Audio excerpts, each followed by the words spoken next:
Bien, chers amis, bonjour. Nous voilà revenus au fascicule que j'avais écrit il y a quelques temps, quelques années, en 2008, relatif à la mondialisation et à l'être universel, c'est-à-dire à cet être premier qui se reconstitue sous les yeux. Nous étions arrivés à la page 15. En haut de la page 15, je vais aller relativement vite aujourd'hui. Je vais lire, légèrement commenter, parce que nous avons, disons, dans un espace de temps très réduit et en synthèse, en résumé, nous avons commenté pas mal de choses. Et j'y vais. Alors les théories cycliques, quelles qu'en soient les applications, ne font en fait que reproduire une réalité vraie. La méta-histoire, imperturbablement, pédagogiquement, influe sur le cours des événements en corrigeant les tendances vers un idéal humain achevé voulu par le maître de l'histoire. Et juste un mot, il s'agit évidemment d'une volonté pédagogique. Akadosh Baruch Hu, par l'intermédiaire de tous ces événements, par l'intermédiaire de l'ensemble des, disons, intercesseurs humains et historiques de sa volonté, Akadosh Baruch Hu veut tout simplement être notre maître, notre guide, notre professeur. Et pour cela, il nous, si vous voulez, réveille, il nous stimule, il nous motive pour pouvoir comprendre et recomposer cette histoire à travers sa présence. Encore une fois, sa présence n'est pas révélée jusqu'au Mashiach ben David, mais elle existe, elle est là, elle est toujours là, heureusement, Baruch Hashem, elle sera toujours là, quels que soient les événements et quelles que soient les souffrances. Alors, donc, je continue. Le maître de l'histoire, donc, est le seul maître de toute l'histoire. Je répète, l'histoire pédagogique, l'histoire des sciences, l'histoire des civilisations, l'histoire des systèmes, et l'histoire des États, l'histoire des collectivités, l'histoire des individus, l'histoire des familles, etc., etc., etc., sans fin. Il est partout.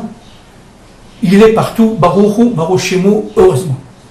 L'histoire est nécessairement, malgré tout, expansive, car portée par des mouvements salutaires, induits, source de vie. Et il est évident que l'histoire, on l'a déjà dit suffisamment, elle est porteuse d'un message, elle est porteuse d'un souffle. Ce souffle, c'est ce qu'on appelle le Or Aganouz.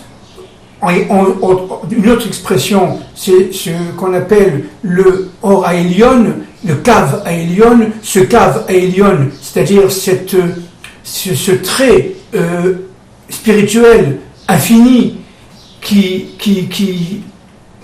nous relie, ce vave infini qui nous relie de ce monde à tous les autres mondes supérieurs, est fondamental. Ce cave Aelion, c'est une source de lumière absolument fondamentale qui fait que Dieu se unit à nous, ici dans ce monde, ici-bas, si vous voulez.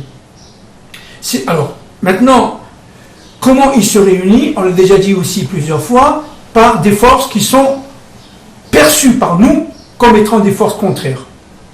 Et évidemment, ce qui est très important, c'est de réduire les écarts entre ces forces. La paix, c'est la voie moyenne. La voie moyenne, on l'a déjà dit, c'est pas une voie tiède, c'est pas l'union des deux extrêmes, seulement c'est éviter les extrêmes. Éviter les extrêmes, réduire l'écart entre les extrêmes de manière à atteindre l'harmonie. Et c'est quoi l'harmonie? On le répète, on l'a déjà vu plusieurs fois, c'est le fait que chacun se trouve à sa place au moment qu'il faut, selon une volonté supérieure.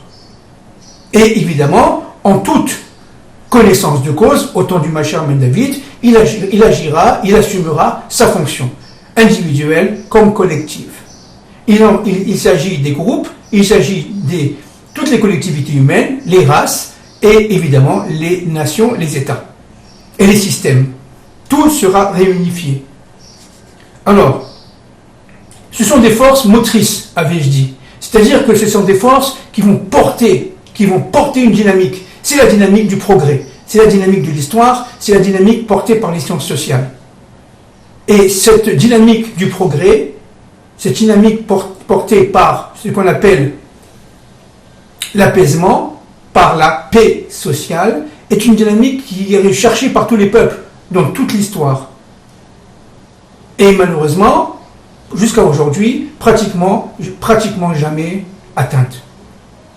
Alors nous continuons. La faute, entre guillemets, j'avais écrit, la faute d'Adam et Ève, en rejetant la divinité loin des actes historiques, a en quelque sorte brouillé les cartes, rendant l'homme aveugle et sourd, porté dorénavant par une conscience du bien et du mal, alors qu'en réalité, ces forces sont par nature dirigées vers l'espérance. Et c'est ça ce qui est extraordinaire, ce qui est extrêmement, si vous voulez, positif et expansif, et dynamisant, et motivant, c'est qu'en fin de compte, à travers la souffrance, il y a là-dedans, derrière, toujours le émet.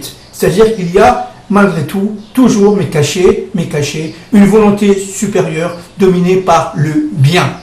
On a déjà dit ça plusieurs fois, je n'y reviendrai pas. Depuis la faute originelle, la souffrance existe et est perçue comme telle par l'universel humain. Le combat des fils des ténèbres contre les fils de la lumière a constamment réglé les mutations historiques et les grands mouvements de civilisation. Alors évidemment, qu'est-ce que c'est qu'un fils de ténèbres? C'est un fils qui vit dans l'obscurité. C'est-à-dire quoi? Il n'est pas capable de comprendre qu'il y a un plan d'ensemble. Il n'est pas capable, il est dominé par les forces d'instinct, les forces de ce qu'on appelle l'âme végétale, l'âme végétative, l'âme animale, ce que les kabbalistes appellent le nefesh en hébreu, c'est-à-dire véritablement, ils sont pris par les forces d'en bas, du plaisir, de la matérialité. Par exemple, la société de consommation, ils veulent en profiter, ils veulent avoir le maximum de profit, quitte à détruire les États, à détruire les régions, à détruire les collectivités, bref, même à s'autodétruire. Mais ils ne le savent pas.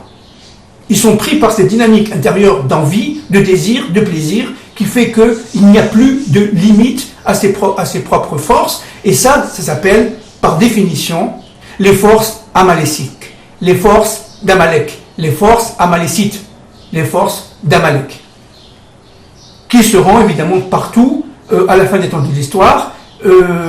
Malheureusement, on le verra, cette mondialisation, dans son mauvais côté, a provoqué toutes sortes d'extrêmes non contrôlables, de plus moins en moins contrôlables, y compris dans la globalisation financière, on en parlera, dans les marchés financiers, où des pays se croyant riches, se croyant enrichis, des hommes se croyant enrichis, ils se portent, si vous voulez, vers un élan de liberté absolue, fait de plaisir et de désir, et donc ils ont l'impression d'indépendance, mais c'est une illusoire. C'est une illusion, pardon. Tout cela c'est illusoire, parce que tout simplement, ils ne font pas le lien entre les différents univers, ils vivent d'une manière extrêmement étriquée, entre eux, selon leur propre logique interne, fait encore une fois du profit individuel et du salut individuel au détriment du collectif. Ce sont, si vous voulez, des forces dites évidemment sataniques qui vont disparaître avec l'arrivée du Mashiach ben David. Alors je continue. Depuis la faute originelle, la souffrance existe et est perçue comme telle par l'universel humain. Alors je répète, le combat des fils des ténèbres contre les fils de la lumière a constamment réglé les mutations historiques et les grands mouvements de civilisation avec toutes les guerres et le conflit et les mécanismes de destruction, de déstructuration que l'on connaît, quel que soit le régime, le temps, la période, etc. C'est une réalité ontologique, avais-je écrit. En quelque sorte, l'esprit du mal existe jusqu'au moment où l'homme comprendra intimement que tout est pour le bien.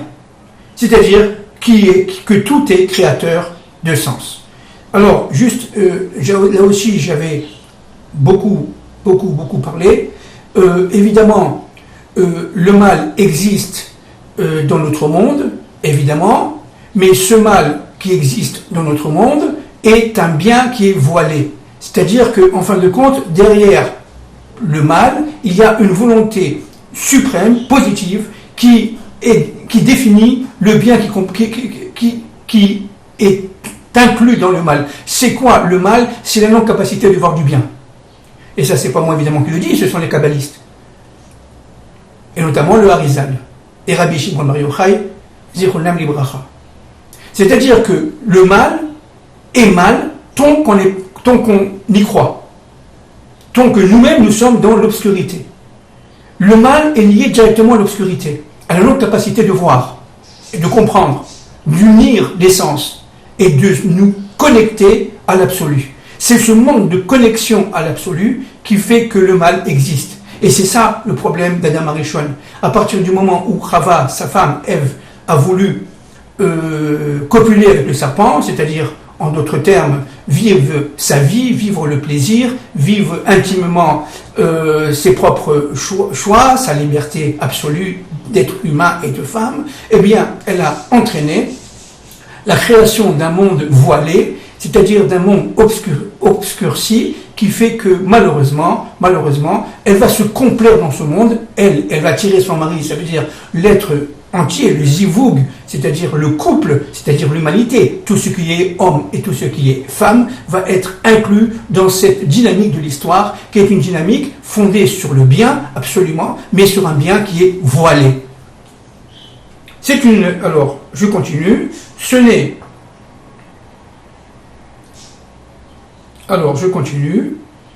c'est une réalité ontologique. En quelque sorte, l'esprit du mal existe, je reprends, jusqu'au moment où l'homme comprendra intimement que tout est pour le bien, c'est-à-dire que tout est créateur de sens. À l'instar du corps humain, l'être Adam doit apprendre à se protéger des agressions internes et externes et sortir vainqueur d'un combat, source de vie. Il est évident que la vie est un combat. Mais le combat dans le sens de la Torah, c'est-à-dire le combat intérieur et le combat qui nous permet à nous, individus, de comprendre que la vie a un sens et que nous permet, nous, individus, de passer de l'obscurité, parce que nous sommes tous dans l'obscurité, à progressivement une lumière largement éclairante. De plus en plus, la Neshama, notre âme, va, comme on dit simplement, s'élever, monter et recevoir une infime partie de cette lumière infinie, ce qu'on appelle le Or Haganus, et qui va, grâce au Kava Elyon, c'est-à-dire à ce branchement supérieur, infini, qui fait que véritablement on va comprendre grâce, rappelez-vous ce que je dis à mon dernière intervention, grâce au tzitzit, le monde va comprendre. C'est-à-dire le tzitzit, c'est en fin de compte une ramification dans l'homme, dans l'activité hébraïque, de ce cave à Elion qui va aller jusqu'à la terre, c'est-à-dire jusqu'au nefesh. C'est pour ça qu'il nous est absolument fondamental de mettre ces tzitzit avec les fils qui sont dirigés vers le bas. Si les fils ne sont pas dirigés vers le bas, la mitzvah n'est pas faite. Parce que ça vient du haut pour aller s'étendre, s'épancher vers le bas. Je continue. Ce n'est évidemment pas par hasard que le siècle des Lumières, porteur d'un message libéral, où la liberté de chacun devient une valeur suprême, voit l'affranchissement de plus en plus prononcé de l'être vis-à-vis de son Créateur. Alors, c'est un passage obligé. C'est un passage obligé. La liberté dite dans le libéralisme va permettre le développement des marchés, le développement des échanges, le développement des capacités, des motivations, le développement de la production. Jamais, comme je l'ai déjà dit plusieurs fois, jamais l'humanité n'a été aussi productive qu'aujourd'hui. Baruch Hashem, nous avons les machines qui sont nos propres esclaves, à la place de l'homme, j'espère. Même s'il y a une minorité qui veut esclavagiser encore aujourd'hui, l'humanité, une partie de l'humanité. pour en faire des esclaves de consommation. Mais évidemment, encore une fois, ils ne sauront pas s'autocontrôler, ils iront dans tous les sens, sans aucune règle, et cela va provoquer évidemment l'intervention de Dieu dans l'histoire, c'est-à-dire un arrêt net, un arrêt absolu, un arrêt net, extrêmement, si vous voulez, difficile à vivre, parce que nous sommes tous dans l'obscurité, et on va être pris par surprise, et cet arrêt net va être salutaire. Parce que sinon, tout simplement, le monde ne pourra pas tenir. Le monde ne tient pas par ces extrêmes, il tient par la voie moyenne, c'est-à-dire par la régulation de ces extrêmes. Ce parallélisme se retrouve en fait à chaque grand tournant de civilisation. Les cités antiques sumériennes, celles de Sodome et Gomorrhe ou de Babylone en fournit, s'il en est, une preuve supplémentaire. L'enrichissement matériel, l'apothéose libertaire, a toujours distendu les relations politiques et sociales et éloigné l'humain de sa source première. Karl Marx et Friedrich Engels avaient prémonitoirement entrevu cette transformation mutative, éminemment révolutionnaire, vers l'homme communiste, portrait de l'homme achevé. Un de mes professeurs à Paris, à la Sorbonne, le professeur André Piètre, membre de l'Institut des sciences sociales, des sciences morales et politiques de Paris, des sciences morales et des politiques de Paris, avait écrit dans les années 60 un livre absolument superbe qui s'appelait « Les trois âges de l'économie ». Et il a démontré que l'économie passe par trois âges. Premièrement, un âge dit d'obscurantisme, de tradition. Deuxièmement, un âge de réveil. Et troisièmement, un âge dit d'émancipation, de développement, de croissance.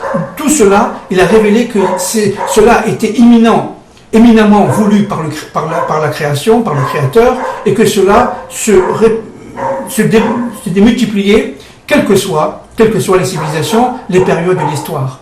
Et donc, que ce soit la période romaine, la période sumérienne ou la période dite moderne, eh ben,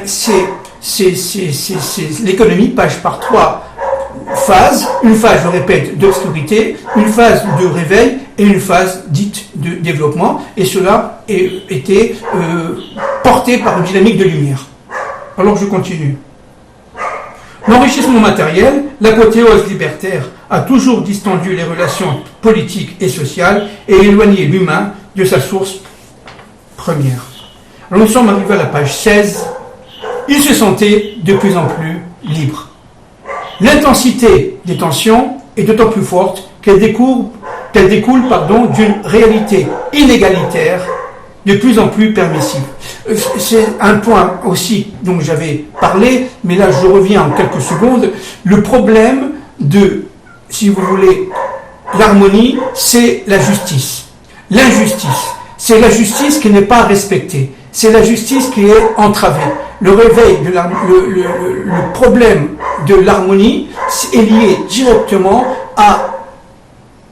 au profit à court terme, qui va casser les mécanismes internes des marchés, les mécanismes autorégulateurs du marché. Cela va entraîner quelque chose, et risque d'entraîner quelque chose d'absolument surprenant, c'est la destruction, l'autodestruction de tous les systèmes qui ont été construits auparavant, parce que, encore une fois, se sentant de plus en plus libre, l'être va être déstructuré de l'intérieur dans sa famille et de l'extérieur dans sa collectivité.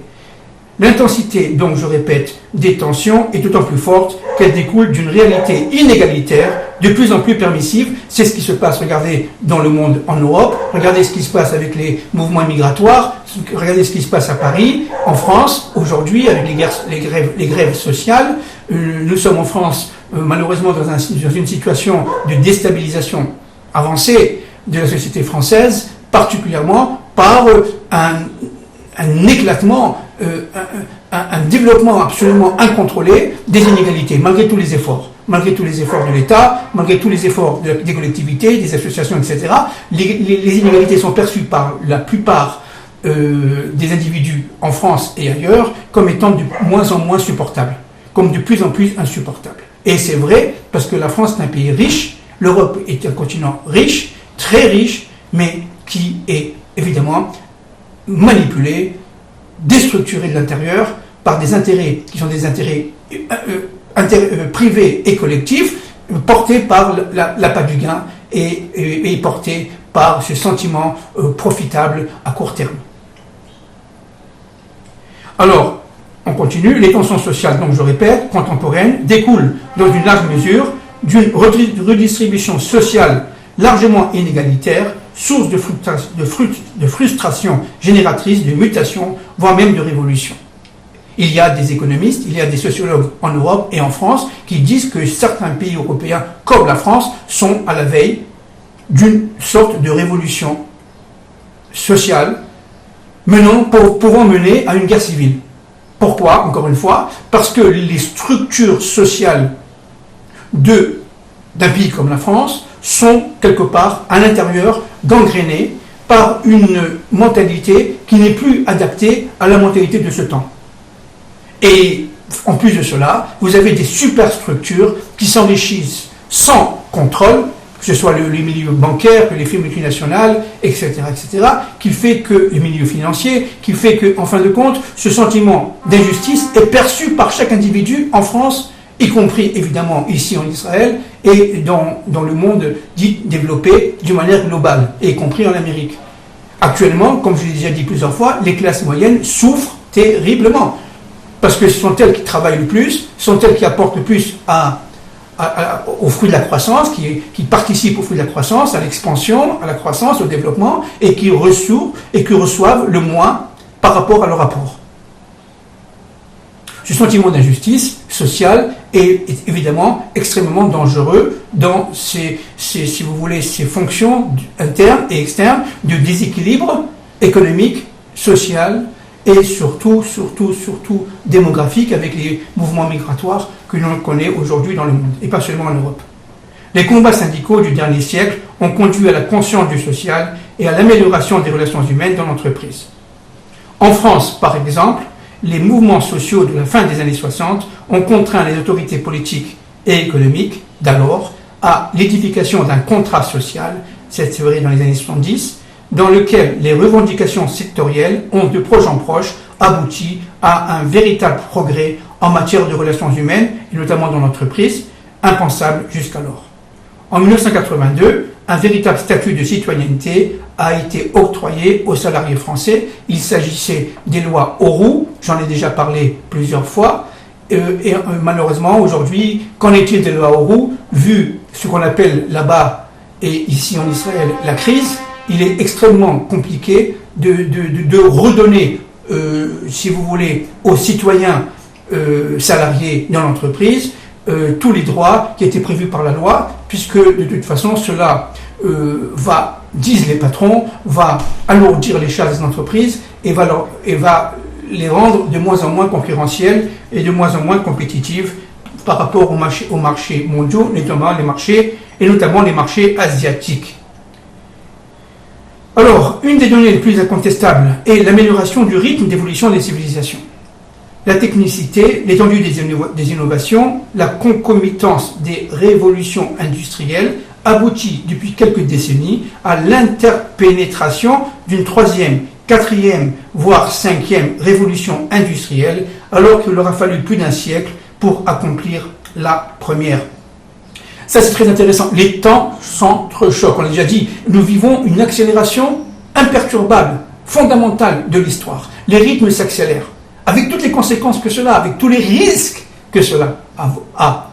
Mais cela est indubitable. C'est une donnée de l'observation, aujourd'hui, économique, sociale, politique. Les temps changent très vite, et les temps s'entrechoquent. C'est-à-dire qu'il y a un temps de la France, si vous voulez, qui s'entrechoque avec le temps de l'Angleterre, qui s'entrechoque avec le temps de l'Allemagne, et donc tout cela fait que l'Europe est, disons, habitée, pénétrée de forces contraires qui s'entrechoquent. Alors comme je l'ai dit les autres fois, il y a des pays qui sont plutôt féminins, des pays qui sont plutôt masculins. Tout le problème, c'est de créer une symbiose c'est de créer une capacité d'union, et c'est une Union européenne qui aujourd'hui est largement discutée, largement attaquée, et incapable aujourd'hui de définir une ligne commune, puisque de toute façon ces forces sont contraires et que ces forces sont dominées par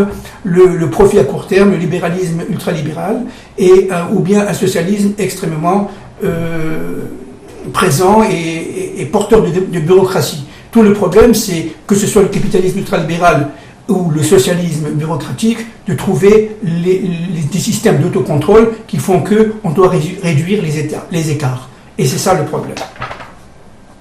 Les temps s'entrechoquent, les horizons prévisionnels s'obscurcissent, ça on vient de le rappeler, les tensions de plus en plus perceptibles, fortes et intenses, sont de moins en moins prévisibles.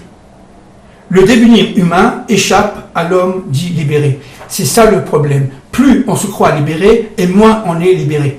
Je répète, plus on se croit libéré, et moins on l'est. Pourquoi? Parce que tout simplement, cette libération est liée à l'illusion. Elle est illusoire. Comme disent les Chachamim, ou bien on est libéré des nations, et on est donc avec Dieu, on devient esclave de Dieu, ou bien on est libéré, entre guillemets, Chas v'Shalom de Dieu, et on devient esclave des nations. Il n'y a pas d'autre solution. Il n'y a pas d'autre solution. Donc les nations qui se sont quelque part libérées du Dieu maître de l'histoire, elles n'en veulent pas, alors elles-mêmes tombent dans ces forces d'obscurité qui s'entrechoquent les unes par rapport aux autres et qui, évidemment, risquent d'entraîner un désastre. Un désastre. Les rythmes d'intégration des nouvelles données, toujours redoublés, empêchent le retour aux équilibres, source d'apaisement. Toujours plus, la course contre le temps, l'individualisation des actes productifs provoque aujourd'hui un repli sur soi et l'exacerbation des conflits de génération. Nous sommes aujourd'hui en plein conflit intergénérationnel. Les fils n'arrivent plus à retrouver, les fils et les filles évidemment, n'arrivent plus à retrouver la position sociale que leur père avait atteint, et que donc ils se sont frustrés par rapport au père. Même à l'intérieur même de leur génération, les fils, c'est-à-dire ce qu'on appelle la mobilité intragénérationnelle, les fils et les filles ne sont plus sûrs à 40 ans d'avoir une position sociale supérieure qui est celle lorsqu'elle avait 20 ou 25 ans. Et ça, c'est extrêmement frustrant, parce qu'on considère le travail comme une force expansive. On considère que les motivations au travail sont rémunératrices, non seulement au niveau monétaire, au niveau du salaire, au niveau du profit, si vous voulez, donc au niveau de la consommation, mais aussi au niveau de la réalisation de soi, au niveau psychosociologique. Toujours plus, il y avait quelqu'un qui était vraiment très très bien, un grand journaliste, appelé François de Closier, qui, dans les années 80, avait écrit un livre qui a eu un retentissement mondial, traduit dans plusieurs langues, toujours plus. Et il avait, si vous voulez, déduit de toute son analyse que, à force d'aller dans la consommation pour la consommation, dans la maternité pour la maternité, eh bien, on allait tout simplement droit au mur, on allait devant des obstacles qui allaient être de moins en moins franchissables, et avec un risque tout simplement de désintégration économique, sociale et politique. Bon, je vais très vite évidemment. Les périodes d'incubation et de réalisation sont de plus en plus courtes. Le sens général est progressif. Les métastases révolutionnaires conduisent à la conscience de l'individualisme dans un collectif toujours en devenir. Bon, ça nous avons énormément parlé. L'individualisme, c'est le fait de se replier sur soi, de vivre, je l'ai déjà dit plusieurs fois, tous les sociologues sont d'accord, à l'intérieur d'une sphère de solidarité, copains, copines, famille, frères et sœurs, etc., grand-père, grand-mère, et le reste, à la limite, on s'en fout, c'est pas notre problème. Et ça, ce noyau, disent les sociologues, n'est-ce pas, et je l'ai déjà dit plusieurs fois, et générateur de, tout simplement, non seulement de conflits, de malaises, mais de maladies psychosociologiques qui peuvent mener à des maladies réelles telles que le cancer, etc. Pourquoi? Parce que ce sont des maladies qui sont destructrices. Ce sont des maladies qui sont destructrices. À l'instar du corps humain, chaque individu, cellule du corps social, a ses propres tâches à réaliser, ses propres fonctions complémentaires aux autres. Il vit par nature dans un monde éminemment solidaire. Il n'en a pas conscience, mais la solidarité de tous les citoyens de la Terre est absolument certaine, effective, mais cachée. Et tout le travail du Macher Ben David sera évidemment de dévoiler cette solidarité cachée qui fait que nous souffrons lorsque un Africain souffre, nous souffrons lorsque un Chinois souffre, etc., et réciproquement.